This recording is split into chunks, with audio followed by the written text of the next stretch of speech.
Alrighty, let's see what we have here. More work on the fundamental theorem of calculus. This time we have variable expressions in both the upper and the lower limits of integration. But this should not scare you. We are still differentiating the same way by plugging in the upper limit in for the t value. So it'll be sine of x cubed squared, so x to the sixth, times the derivative of x cubed, which will be 3x squared. And then instead of calling it a day, we're going to subtract out, plugging in the lower limit of integration for the t value. So it'll be sine of x squared, and then times the derivative of x, which is just 1 that would go here. So I believe my answer is going to be, where is it? Right here, choice C.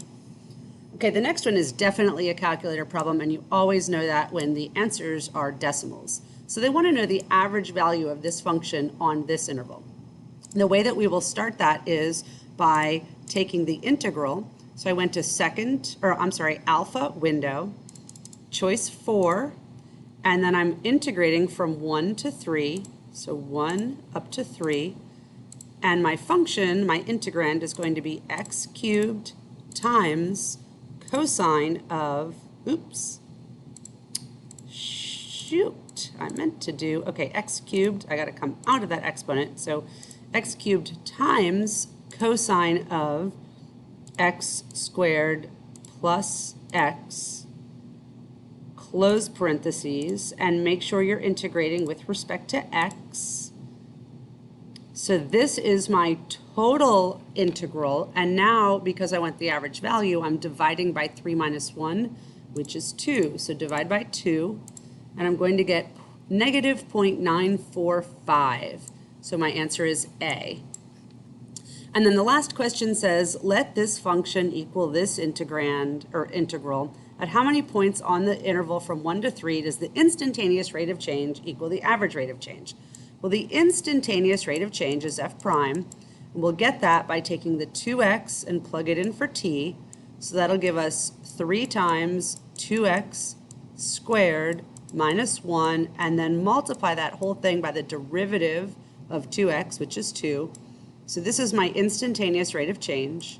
My average rate of change will be f of 3 minus f of 1 all over 3 minus 1, which is 2. To get f of 3, I plug 3 into the upper limit of integration, and I get that f of 3 is the integral from 0 to 6 of 3t squared minus 1 dt. And f of 1 is the integral from 0 to 2 of 3t squared minus 1 dt.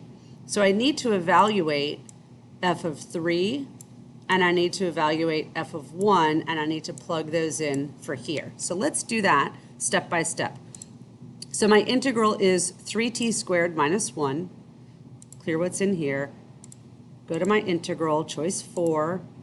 I'm integrating from 0 to 6 for the first one, and I'm integrating 3t squared minus 1, but of course I'll use x, 3x squared minus 1, and I'm integrating with respect to x.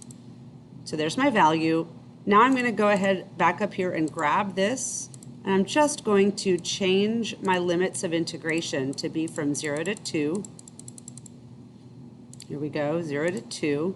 So my f of 3 is 210, my f of 1 is 6. I subtract those, I get 204. And if you recall, I needed the 210 minus the 6 divided by 2. So 204 divided by 2 is 102. That is my average rate of change. I need to set it equal to my instantaneous rate of change. And I need to check how many times that happens. So I'm going to pull my calculator back up, go to my y equals, and I'll plug in my instantaneous rate of change first. I'll do 2 times and then 3 times 2x squared minus 1. That is my instantaneous rate of change, and I want that to be equal to my average rate of change. So I'm going to plug that in as 102, and I most definitely need to change my window. So I'll do a window, and I know that I need to go up to 100, so I'll go up to 110 just to see what this looks like. And I'll hit graph. So there is my instantaneous rate of change function. And it looks like on the interval from 1 to 3, and you know what? Let me just change my window real quick to make sure I'm just looking on the interval from 1 to 3. And here is my instantaneous rate of change, and there's my average rate of change, and there is one intersection point, so the answer is A.